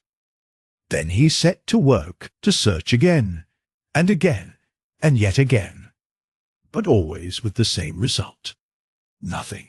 The feet that printed the surface of the snow thus far had now, apparently, left the ground, and it was in that moment of distress and confusion that the whip of terror laid its most nicely calculated lash about his heart. It dropped with deadly effect upon the sorest spot of all, completely unnerving him. He had been secretly dreading all the time that it would come, and come it did. Far overhead, muted by great height and distance, strangely thinned and wailing, he heard the crying voice of Defago, the guide. The sound dropped upon him out of that still, wintry sky with an effect of dismay and terror unsurpassed. The rifle fell to his feet. He stood motionless an instant, listening as it were with his whole body, then staggered back against the nearest tree for support, disorganized hopelessly in mind and spirit. To him, in that moment, it seemed the most shattering and dislocating experience he had ever known, so that his heart emptied itself of all feeling whatsoever as by a sudden draught. "Oh, oh, this fiery height! Oh, my feet of fire! My burning feet of fire!" ran in far, beseeching accents of indescribable appeal this voice of anguish down the sky. Once it called, then silence through all the listening wilderness of trees. And Simpson, scarcely knowing what he did, presently found himself running wildly to and fro, searching, calling, tripping over roots and boulders, and flinging himself in a frenzy of undirected pursuit after the collar. Behind the screen of memory and emotion with which experience veils events, he plunged, distracted and half deranged, picking up false lights like a ship at sea, terror in his eyes and heart and soul. For the panic of the wilderness had called to him in that far voice the power of untamed distance, the enticement of the desolation that destroys. He knew in that moment all the pains of someone hopelessly and irretrievably lost, suffering the lust and travail of a soul in the final loneliness. A vision of Defago, eternally hunted, driven and pursued across the ski vastness of those ancient forests, fled like a flame across the dark ruin of his thoughts. It seemed ages before he could find anything in the chaos of his disorganized sensations to which he could anchor himself, steady for a moment, and think. The cry was not repeated. His own hoarse calling brought no response. The inscrutable forces of the wild had summoned their victim beyond recall and held him fast. Yet he searched and called, it seems, for hours afterwards, for it was late in the afternoon when at length he decided to abandon a useless pursuit and return to his camp on the shores of 50 Island Water. Even then he went with reluctance, that crying voice still echoing in his ears. With difficulty he found his rifle and the homeward trail. The concentration necessary to follow the badly blazed trees, and a biting hunger that gnawed, helped to keep his mind steady. Otherwise, he admits, the temporary aberration he had suffered might have been prolonged to the point of positive disaster. Gradually the ballast shifted back again, and he regained something that approached his normal equilibrium. But for all that, the journey through the gathering dusk was miserably haunted. He heard innumerable following footsteps, voices that laughed and whispered, and saw figures crouching behind trees and boulders, making signs to one another for a concerted attack the moment he had passed. The creeping murmur of the wind made him start and listen. He went stealthily, trying to hide where possible, and making as little sound as he could. The shadows of the woods, hitherto protective or covering merely, had now become menacing, challenging, and the pageantry in his frightened mind masked a host of possibilities that were all the more ominous for being obscure. The presentiment of a nameless doom lurked ill-concealed behind every detail of what had happened. It was really admirable how he emerged victor in the end. Men of riper powers and experience might have come through the ordeal with less success. He had himself tolerably well in hand, all things considered, and his plan of action proves it. Sleep being absolutely out of the question and travelling an unknown trail. In the darkness equally impracticable, he sat up the whole of that night, rifle in hand, before a fire he never for a single moment allowed to die down. The severity of the haunted vigil marked his soul for life, but it was successfully accomplished, and with the very first signs of dawn he set forth upon the long return journey to the home camp to get help. As before, he left a written note to explain his absence, and to indicate where he had left a plentiful cache of food and matches, though he had no expectation that any human hands would find them. How Simpson found his way alone by the lake and forest might well make a story in itself. For to hear him tell it is to know the passionate loneliness of soul that a man can feel when the wilderness holds him in the hollow of its illimitable hand and laughs. It is also to admire his indomitable pluck. He claims no skill, declaring that he followed the almost invisible trail mechanically and without thinking. And this, doubtless, is the truth. He relied upon the guiding of the unconscious mind, which is instinct, perhaps, too. Some sense of orientation, known to animals and primitive men, may have helped as well, for through all that tangled region he succeeded in reaching the exact spot where Defago had hidden the canoe nearly 3 days before with the remark, "Strike due west across the lake into the sun to find the camp." There was not much sun left to guide him, but he used his compass to the best of his ability, embarking in the frail craft for the last 12 miles of his journey with a sensation of immense relief that the forest was at last behind him. And, fortunately, the water was calm. He took his line across the center of the lake instead of coasting round the shores for another 20 miles. Fortunately, too, the other hunters were back. The light of their fires furnished a steering point without which he might have searched all night long for the actual position of the camp. It was close upon midnight, all the same, when his canoe grated on the sandy cove, and Hank, Punk, and his uncle, disturbed in their sleep by his cries, ran quickly down and helped a very exhausted and broken specimen of Scotch humanity over the rocks toward a dying fire. Chapter 6. The sudden entrance of his prosaic uncle into this world of wizardry and horror that had haunted him without interruption now for 2 days and 2 nights had the immediate effect of giving to the affair an entirely new aspect. The sound of that crisp, "Halloa, my boy, and what's up now?" and the grasp of that dry and vigorous hand introduced another standard of judgment. A revulsion of feeling washed through him. He realized that he had let himself go rather badly. He even felt vaguely ashamed of himself. The native hard-headedness of his race reclaimed him, and this doubtless explains why he found it so hard to tell that group round the fire everything. He told enough, however, for the immediate decision to be arrived at that a relief party must start at the earliest possible moment, and that Simpson, in order to guide it capably, must first have food, and, above all, sleep. Dr. Cathcart, observing the lad's condition more shrewdly than his patient knew, gave him a very slight injection of morphine.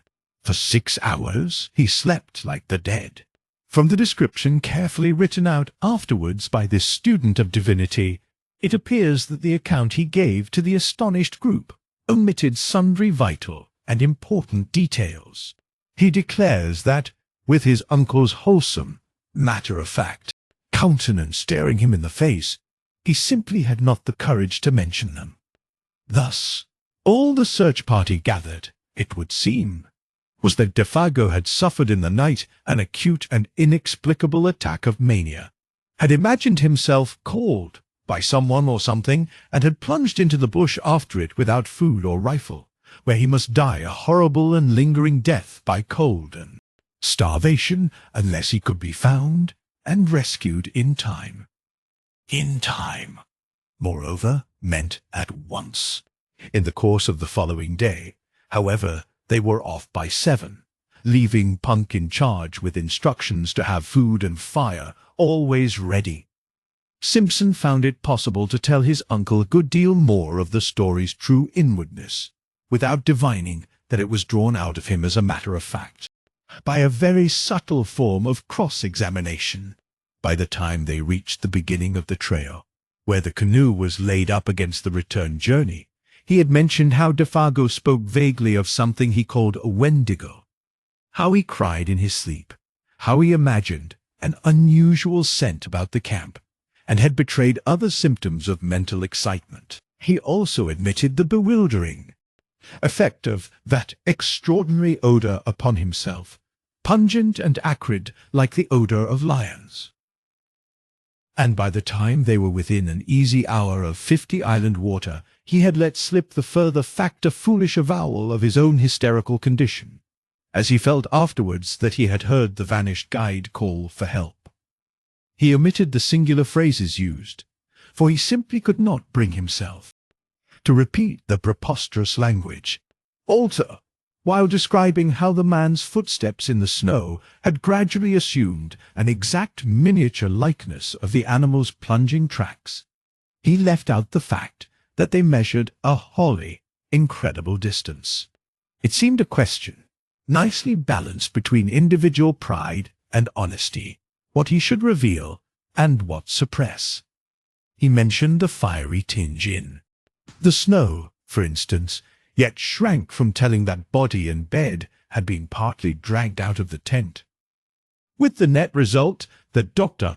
Cathcart, adroit psychologist that he fancied himself to be, had assured him clearly enough exactly where his mind, influenced by loneliness, bewilderment and terror, had yielded to the strain and invited delusion. While praising his conduct, he managed at the same time to point out where, when, and how his mind had gone astray.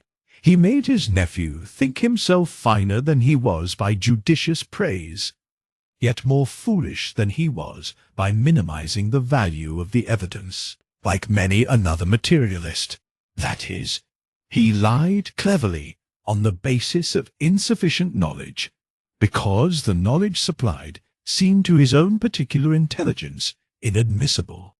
"The spell of these terrible solitudes," he said, "cannot leave any mind untouched, any mind, that is, possessed of the higher imaginative qualities.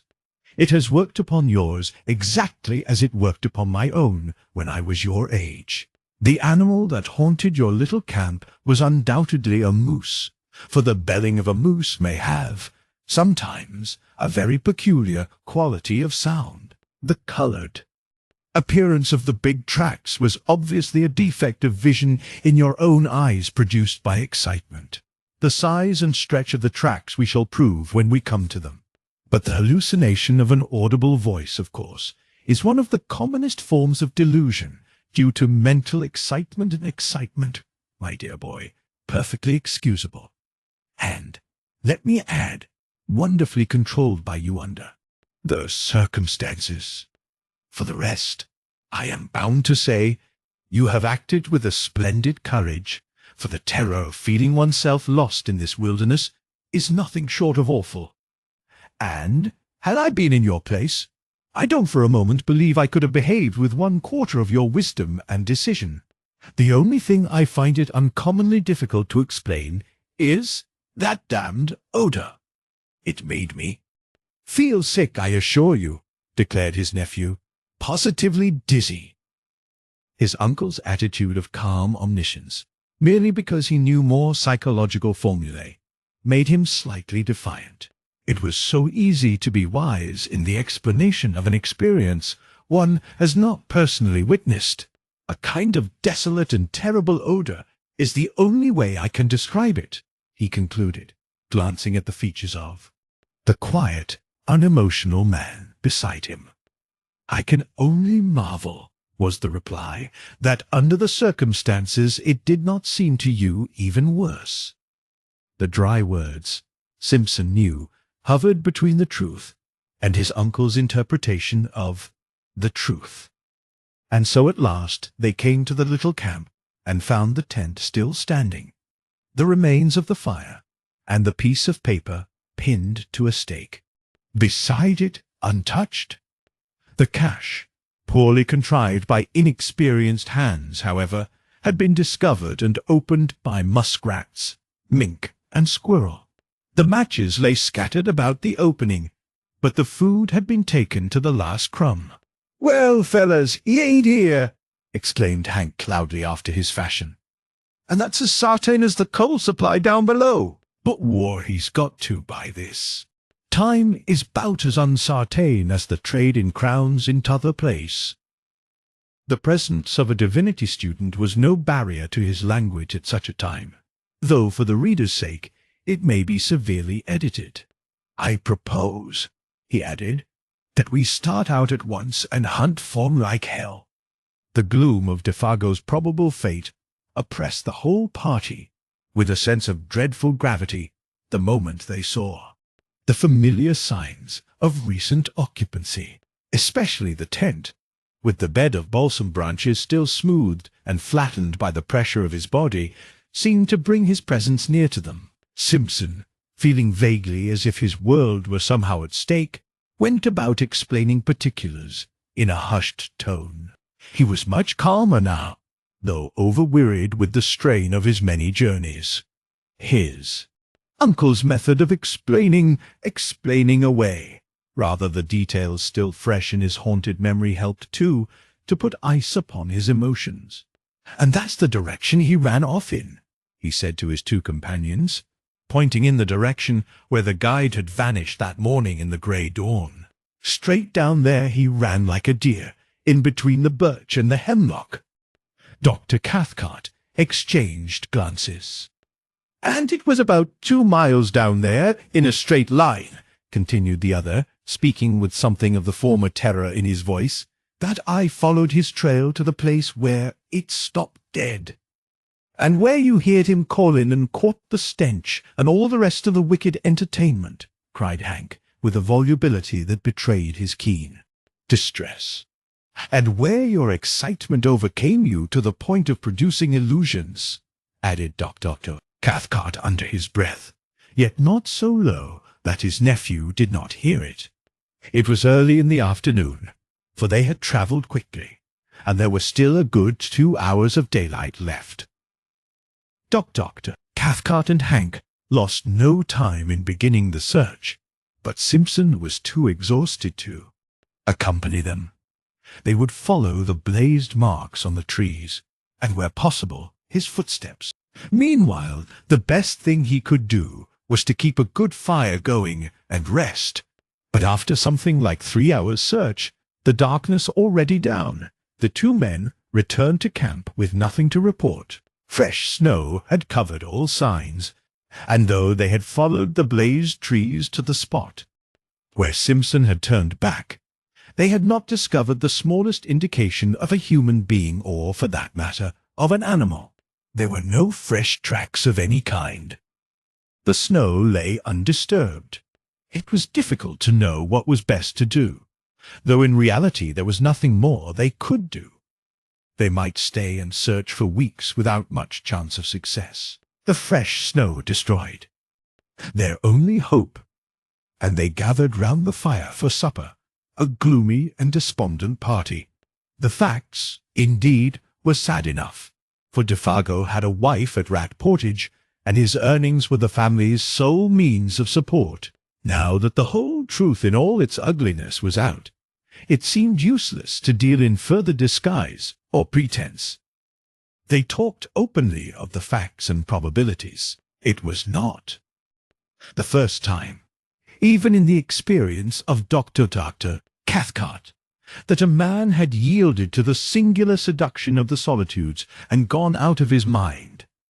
Defago, moreover, was predisposed to something of the sort, for he already had a touch of melancholia in his blood, and his fibre was weakened by bouts of drinking that often lasted for weeks at a time. Something on this trip one might never know. Precisely what had sufficed to push him over the line, that was all, and he had gone off into the great wilderness of trees and lakes to die by starvation and exhaustion. The chances against his finding camp again were overwhelming. The delirium that was upon him would also doubtless have increased, and it was quite likely he might do violence to himself, and so hasten his cruel fate. Even while they talked, indeed, the end had probably come.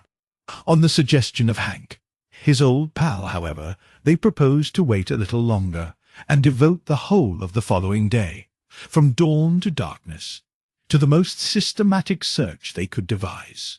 They would divide the territory between them.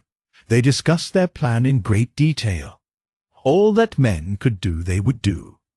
And, meanwhile, They talked about the particular form in which the singular panic of the wilderness had made its attack upon the mind of the unfortunate guide. Hank, though familiar with the legend in its general outline, obviously did not welcome the turn the conversation had taken. He contributed little, though that little was illuminating, for he admitted that a story ran over all this section of country too. The effect that several Indians had seen the Wendigo along the shores of 50 Island Water in the fall of last year, and that this was the true reason of Defago's disinclination to hunt there. Hank doubtless felt that he had, in a sense, helped his old pal to death by over-persuading him. "When an Indian goes crazy," he explained, talking to himself more than to the others, it seemed, "it's always put that he's seen the Wendigo." And poor old Defago was superstitious down to his very heels. And then Simpson, feeling the atmosphere more sympathetic, told over again the full story of his astonishing tale. He left out no details this time. He mentioned his own sensations and gripping fears. He only omitted the strange language used. "But Defago surely had already told you all these details of the Wendigo legend, my dear fellow," insisted the doctor. "I mean, he had talked about it, and thus put into your mind the ideas which your own excitement afterwards developed." Whereupon Simpson again repeated the facts. Defago, he declared, had barely mentioned the beast. He, Simpson, knew nothing of the story, and, so far as he remembered, had never even read about it. Even the word was unfamiliar. Of course he was telling the truth, and Dr. Cathcart was reluctantly compelled to admit the singular character of the whole affair. He did not do this in words so much as in manner, however. He kept his back against a good, stout tree. He poked the fire into a blaze the moment it showed signs of dying down. He was quicker than any of them to notice the least sound in the night about them, a fish jumping in the lake, a twig snapping in the bush, the dropping of occasional fragments of frozen snow from the branches overhead where the heat loosened them. His voice, too, changed a little in quality, becoming a shade less confident, lower also in tone. Fear, to put it plainly, hovered close about that little camp, and though all three would have been glad to speak of other matters, the only thing they seemed able to discuss was this, the source of their fear. They tried other subjects in vain. There was nothing to say about them. Hank was the most honest of the group. He said next to nothing. He never once, however, turned his back to the darkness. His face was always to the forest, and when wood was needed, he didn't go farther than was necessary to get it. Chapter 7. A wall of silence wrapped them in, for the snow, though not thick, was sufficient to deaden any noise, and the frost held things pretty tight besides. No sound but their voices and the soft roar of the flames made itself heard. Only from time to time, something soft as the flutter of a pine moth's wings went past them through the air. No one seemed anxious to go to bed. The hours slipped towards midnight.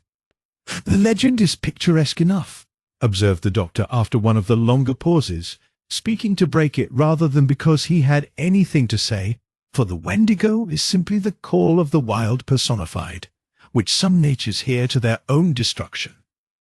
"That's about it," Hank said presently. "And there's no misunderstanding when you hear it. It calls you by name right enough." Another pause followed. Then Dr. Cathcart came back to the forbidden subject with a rush that made the others jump. "The allegory is significant," he remarked, looking about him into the darkness, "for the voice, they say, resembles all the minor sounds of the bush wind, falling water, cries of the animals, and so forth. And once the victim hears that, he's off. For good, of course. His most vulnerable points, moreover, are said to be the feet and the eyes. The feet, you see, for the lust of wandering, and the eyes for the lust of beauty. The poor beggar goes at such a dreadful speed that he bleeds beneath the eyes, and his feet burn. Doctored his Cathcart, as he spoke, continued to peer uneasily into the surrounding gloom. His voice sank to a hushed tone. The Wendigo, he added, is said to burn his feet owing to the friction, apparently caused by its tremendous velocity till they drop off, and new ones form exactly like its own. Simpson listened in horrified amazement, but it was the pallor on Hank's face that fascinated him most. He would willingly have stopped his ears and closed his eyes, had he dared. "It don't always keep to the ground." "Neither," came in Hank's slow, heavy drawl, "for it goes so high that he thinks the stars have set him all afire. And it'll take great thumping jumps sometimes, and run along the tops of the trees, carrying its partner with it, and then dropping him just as a fish hawk'll drop a pickerel to kill it before eating. And its food, of all the muck in the whole bush, is moss." And he laughed a short, unnatural laugh. "It's a moss-eater, is the Wendigo," he added, looking up excitedly into the faces of his companions. "Moss-eater," he repeated, with a string of the most outlandish oaths he could invent. But Simpson now understood the true purpose of all this talk. What these two men, each strong and experienced in his own way, dreaded more than anything else was silence. They were talking against time. They were also talking against darkness, against the invasion of panic, against the admission reflection might bring that they were in an enemy's country, against anything, in fact, rather than allow their inmost thoughts to assume control. He himself, already initiated by the awful vigil with terror, was beyond both of them in this respect. He had reached the stage where he was immune. But these two, the scoffing, analytical doctor, and the honest, dogged backwoodsman, each sat trembling in the depths of his being. Thus the hours passed, and thus, with lowered voices and a kind of taut inner resistance of spirit, this little group of humanity sat in the jaws of the wilderness and talked foolishly of the terrible and haunting legend. It was an unequal contest, all things considered, for the wilderness had already the advantage of first attack and of a hostage. The fate of their comrade hung over them with a steadily increasing weight of oppression that finally became insupportable. It was Hank, after a pause longer than the preceding ones that no one seemed able to break, who first let loose all this pent-up emotion in very unexpected fashion, by springing suddenly to his feet and letting out the most ear-shattering yell imaginable into the night. He could not contain himself any longer, it seemed. To make it carry even beyond an ordinary cry, he interrupted its rhythm by shaking the palm of his hand before his mouth. "That's for Defago," he said, looking down at the other two with a queer, defiant laugh. "For it's my belief," the sandwiched oaths, "may be omitted that my old partner's not far from us at this very minute." There was a vehemence and recklessness about his performance that made Simpson, too, start to his feet in amazement, and betrayed even the doctor into letting the pipe slip from between his lips. Hank's face was ghastly, but Cathcart showed a sudden weakness, a loosening of all his faculties, as it were. Then a momentary anger blazed into his eyes, and he, too, though with deliberation born of habitual self-control, got upon his feet and faced the excited guide. For this was unpermissible, foolish, dangerous, and he meant to stop it in the bud. What might have happened in the next minute or two one may speculate about, yet never definitely know, for in the instant of profound silence that followed Hank's roaring voice, and as though in answer to it, something went past through the darkness of the sky overhead at terrific speed, something of necessity very large, for it displaced much air, while down between the trees there fell a faint and windy cry of a human voice, calling in tones of indescribable anguish and appeal. "Oh, oh, this fiery height! Oh, oh, my feet of fire, my burning feet of—" White, white to the very edge of his shirt. Hank looked stupidly about him like a child. Dr.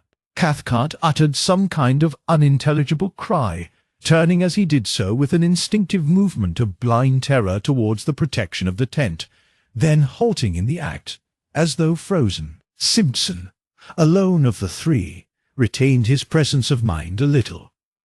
His own horror was too deep to allow of any immediate reaction. He had heard that cry before. Turning to his stricken companions, he said almost calmly, "That's exactly the cry I heard, the very words he used." Then, lifting his face to the sky, he cried aloud, "Defago, Defago, Defago! Come down here to us! Come down!" And before there was time for anybody to take definite action one way or another, there came the sound of something dropping heavily between the trees, striking the branches on the way down, and landing with a dreadful thud upon the frozen earth below. The crash and thunder of it was really terrific. "That's him! Shelp me the good God!" came from Hank in a whispering cry, half-choked, his hand going automatically toward the hunting knife in his belt. "And he's coming! He's coming!" he added with an irrational laugh of horror, as the sounds of heavy footsteps crunching over the snow became distinctly audible, approaching through the blackness towards the circle of light. And while the steps, with their stumbling motion, moved nearer and nearer upon them, the three men stood round that fire, motionless and dumb. Dr. Cathcart had the appearance of a man suddenly withered. Even his eyes did not move. Hank, suffering shockingly, seemed on the verge again of violent action, yet did nothing. He, too, was hewn of stone. Like stricken children they seemed. The picture was hideous. And, meanwhile, their owner still invisible, the footsteps came closer, crunching the frozen snow. It was endless, too prolonged, to be quite real, this measured and pitiless approach. It was accursed. Chapter 8. Then at length the darkness, having thus laboriously conceived, brought forth a figure. It drew forward into the zone of uncertain light, where fire and shadows mingled, not 10 feet away, then halted, staring at them fixedly. The same instant it started forward again, with the spasmodic motion as of a thing moved by wires, and coming up closer to them, full into the glare of the fire, they perceived then that it was a man, and apparently that this man was Defago.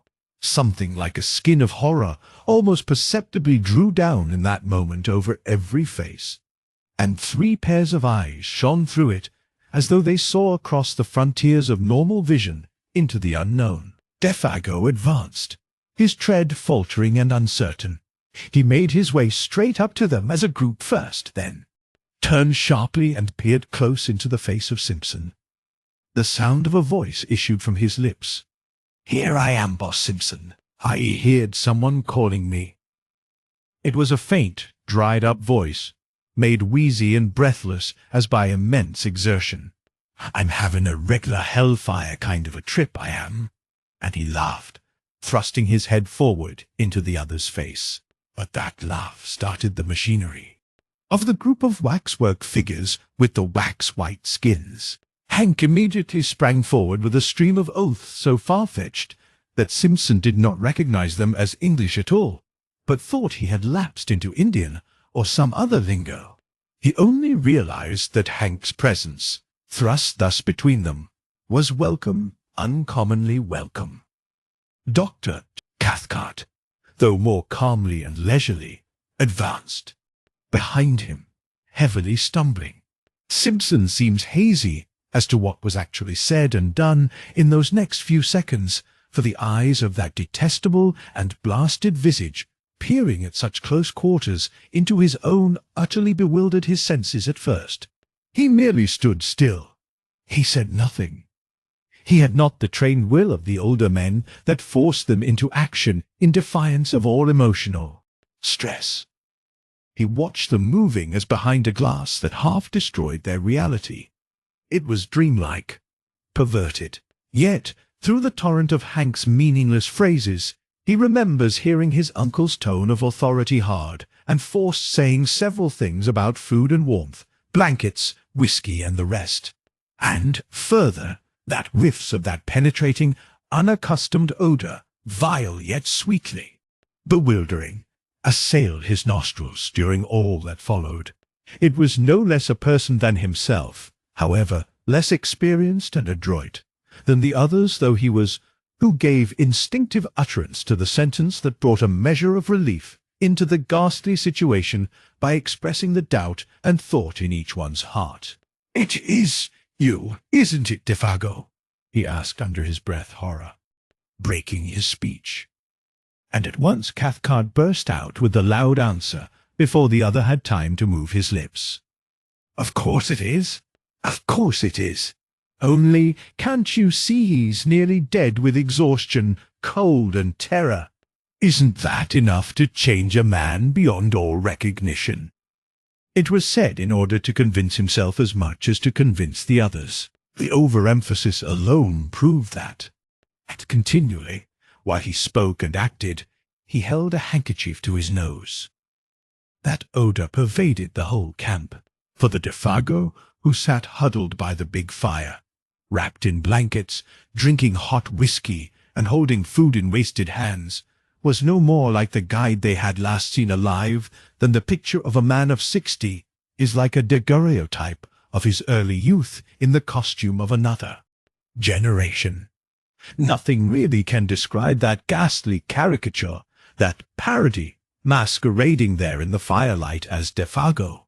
From the ruins of the dark and awful memories he still retains, Simpson declares that the face was more animal than human, the features drawn about into wrong proportions, the skin loose and hanging, as though he had been subjected to extraordinary pressures and tensions.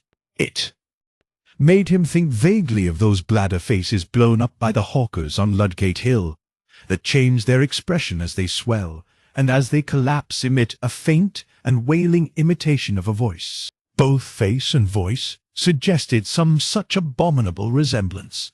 But Cathcart long afterwards, seeking to describe the indescribable, asserts that thus might have looked a face and body that had been in air so rarefied that, the weight of atmosphere being removed, the entire structure threatened to fly asunder and become incoherent.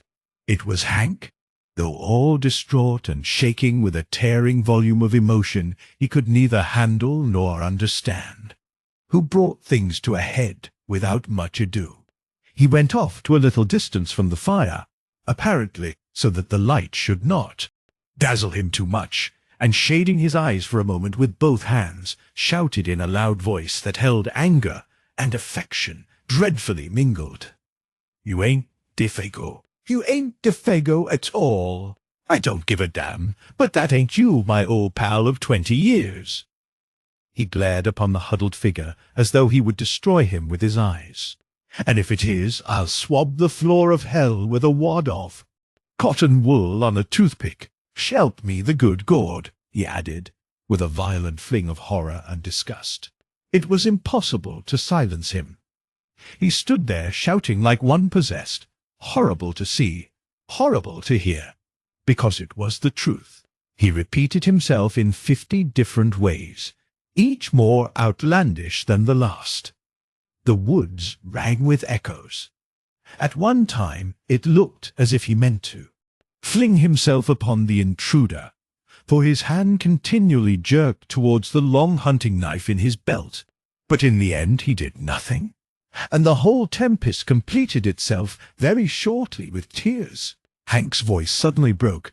He collapsed on the ground, and Cathcart, somehow or other, persuaded him at last to go into the tent and lie quiet. The remainder of the affair, indeed, was witnessed by him from behind the canvas, his white and terrified face peeping through the crack of the tent door flap. Then Dr. Flap, Cathcart, closely followed by his nephew, who so far had kept his courage better than all of them, went up with a determined air and stood opposite to the figure of Defago huddled over the fire. He looked him squarely in the face and spoke. At first his voice was firm. "Defago, tell us what's happened just a little, so that we can know how best to help you?" he asked in a tone of authority, almost of command. And at that point it was command. At once afterwards, however, it changed in quality, for the figure turned up to him a face so piteous, so terrible, and so little like humanity, that the doctor shrank back from him, as from something spiritually unclean. Simpson, watching close behind him, says he got the impression of a mask that was on the verge of dropping off, and that underneath they would discover something black and diabolical, revealed in utter nakedness. "Out with it, man! Out with it!" Cathcart cried, terror running neck and neck with entreaty. "None of us can stand this much longer." It was the cry of instinct over reason. And then Defago, smiling weakly, answered in that thin and fading voice that already seemed passing over into a sound of quite another character. "I seen that great Wendigo thing," he whispered, sniffing the air about him exactly like an animal. "I been with it too." Whether the poor devil would have said more, or whether Dr. Cathcart would have continued the impossible cross-examination, cannot be known, for at that moment the voice of Hank was heard yelling at the top of his voice from behind the canvas that concealed all but his terrified eyes. Such a howling was never heard. "His feet! Oh God! His feet! Look at his great changed feet!" Defago, shuffling where he sat, had moved in such a way that for the first time his legs were in full light and his feet were visible. Yet Simpson had no time, himself, to see properly what Hank had seen, and Hank has never seen fit to tell. That same instant, with a leap like that of a frightened tiger, Cathcart was upon him, bundling the folds of blanket about his legs with such speed that the young student caught little more than a passing glimpse of something dark and oddly massed where moccasin feet ought to have been, and saw even that, but with uncertain vision. Then, before the doctor had time to do more, or Simpson time to even think a question, much less ask it, Defago was standing upright in front of them, balancing with pain and difficulty, and upon his shapeless and twisted visage an expression so dark and so malicious that it was, in the true sense, monstrous. "Now you seen it too," he wheezed. "You seen my fiery, burning feet. And now that is, unless you can save me and prevent it's 'bout time for—" His piteous and beseeching voice was interrupted by a sound that was like the roar of wind coming across the lake. The trees overhead shook their tangled branches. The blazing fire bent its flames as before a blast, and something swept with a terrific rushing noise about the little camp and seemed to surround it entirely in a single moment of time. Defago shook the clinging blankets from his body, turned towards the woods behind, and with the same stumbling motion that had brought him was gone. Gone before anyone could move muscle to prevent him. Gone with an amazing, blundering swiftness that left no time to act. The darkness positively swallowed him, and less than a dozen seconds later, above the roar of the swaying trees and the shout of the sudden wind, all three men, watching and listening with stricken hearts, heard a cry that seemed to drop down upon them from a great height of sky and distance.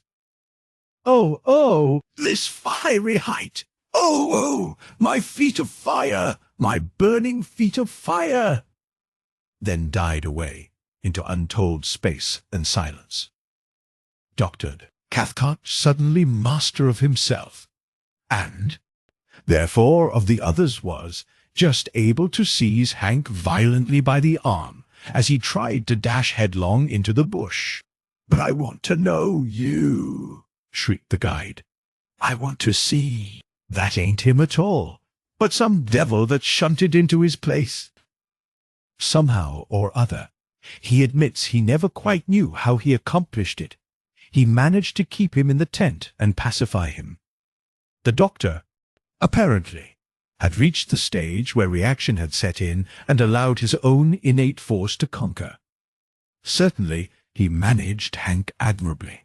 It was his nephew, however, hitherto so wonderfully controlled, who gave him most cause for anxiety, for the cumulative strain had now produced a condition of lachrymose hysteria, which made it necessary to isolate him upon a bed of boughs and blankets as far removed from Hank as was possible under the circumstances. And there he lay, as the watches of that haunted night passed over the lonely camp, crying startled sentences and fragments of sentences into the folds of his blanket. A quantity of gibberish about speed and height and fire mingled oddly with biblical memories of the classroom. People with broken faces all on fire are coming at a most awful, awful pace towards the camp. He would moan 1 minute, and the next would sit up and stare into the woods, intently listening, and whisper, "How terrible in the wilderness are the feet of them that," until his uncle came across to change the direction of his thoughts and comfort him. The hysteria, fortunately, proved but temporary. Sleep cured him, just as it cured Hank. Till the first signs of daylight came, soon after 5 o'clock. Dr. Cathcart kept his vigil. His face was the color of chalk, and there were strange flushes beneath the eyes. An appalling terror of the soul battled with his will all through those silent hours. These were some of the outer signs. At dawn he lit the fire himself, made breakfast, and woke the others, and by 7 they were well on their way back to the home camp, 3 perplexed and afflicted men, but each in his own way having reduced his inner turmoil to a condition of more or less systematized order again. Chapter 9. They talked little, and then only of the most wholesome and common things, for their minds were charged with painful thoughts that clamoured for explanation, though no one dared refer to them. Hank, being nearest to primitive conditions, was the first to find himself, for he was also less complex. In Dr. Cathcart's civilization championed his forces against an attack singular enough. To this day, perhaps, he is not quite sure of certain things. Anyhow, he took longer to find himself. Simpson, the student of divinity, it was who arranged his conclusions probably with the best, though not most scientific, appearance of order. Out there, in the heart of unreclaimed wilderness, they had surely witnessed something crudely and essentially primitive. Something that had survived somehow the advance of humanity had emerged, terrifically, betraying a scale of life still monstrous and immature. He envisaged it rather as a glimpse into prehistoric ages, when superstitions, gigantic and uncouth, still oppressed the hearts of men, when the forces of nature were still untamed, the powers that may have haunted a primeval universe not yet withdrawn. To this day he thinks of what he termed years later, in a sermon, savage and formidable potencies lurking behind the souls of men, not evil perhaps in themselves, yet instinctively hostile to humanity as it exists. With his uncle he never discussed the matter in detail, for the barrier between the two types of mind made it difficult. Only once, years later, something led them to the frontier of the subject, of a single detail of the subject. Rather, "Can't you even tell me what they were like?" he asked. And the reply, though conceived in wisdom, was not encouraging. "It is far better you should not try to know or to find out." "Well, that odour," persisted the nephew. "What do you make of that?" "What do you make of that?" Cathcart looked at him and raised his eyebrows. "Odours," he replied, are not so easy as sounds and sights of telepathic communication. I make as much, or as little, probably, as you do yourself." He was not quite so glib as usual with his explanations. That was all. At the fall of day, cold, exhausted, famished, the party came to the end of the long portage and dragged themselves into a camp that at first glimpse seemed empty. Fire there was none, and no punk came forward to welcome them. The emotional capacity of all three was too overspent to recognize either surprise or annoyance. But the cry of spontaneous affection that burst from the lips of Hank as he rushed ahead of them towards the fireplace came probably as a warning that the end of the amazing affair was not quite yet, and both Cathcart and his nephew confessed afterwards that when they saw him kneel down in his excitement and embrace something that reclined, gently moving, beside the extinguished ashes, they felt in their very bones that this something would prove to be Defago, the true Defago, returned. And so, indeed, it was. It is soon told. Exhausted to the point of emaciation, the French-Canadian, what was left of him, that is, fumbled among the ashes, trying to make a fire. His body crouched there, the weak fingers obeying feebly the instinctive habit of a lifetime with twigs and matches. But there was no longer any mind to direct the simple operation.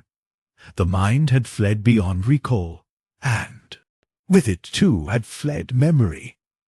Not only recent events, but all previous life was a blank. This time it was the real man, though incredibly and horribly shrunken. On his face was no expression of any kind whatever, fear, welcome, or recognition. He did not seem to know who it was that embraced him, or who it was that fed, warmed and spoke to him the words of comfort and relief. Forlorn and broken, beyond all reach of human aid, the little man did meekly as he was bidden. The something that had constituted him individual had vanished forever. In some ways it was more terribly moving than anything they had yet seen, that idiot smile as he drew wads of coarse moss from his swollen cheeks and told them that he was a damned moss-eater. The continued vomiting of even the simplest food, and, worst of all, the piteous and childish voice of complaint in which he told them that his feet pained him burn like fire, which was natural enough when Dr. Cathcart examined them and found that both were dreadfully frozen. Beneath the eyes there were faint indications of recent bleeding. The details of how he survived the prolonged exposure, of where he had been, or of how he covered the great distance from one camp to the other, including an immense detour of the lake on foot, since he had no canoe oar, this remains unknown. His memory had vanished completely, and before the end of the winter, whose beginning witnessed this strange occurrence, Defago, bereft of mind, memory, and soul, had gone with it. He lingered only a few weeks, and what Punk was able to contribute to the story throws no further light upon it. He was cleaning fish by the lake shore about 5 o'clock in the evening hour, that is, before the search party returned, when he saw this shadow of the guide picking its way weakly into camp. In advance of him, he declares, came the faint whiff of a certain singular odor. That same instant old Punk started for home. He covered the entire journey of 3 days as only Indian blood could have covered it. The terror of a whole race drove him. He knew what it all meant. Defago had seen the Wendigo. Here, the story comes to an end. If you enjoy quality English audiobooks uploaded regularly, be sure to subscribe to Driven to Win Audiobook. From timeless classics to modern masterpieces, you'll find them all here. Thank you for listening to Driven to Win Audiobook.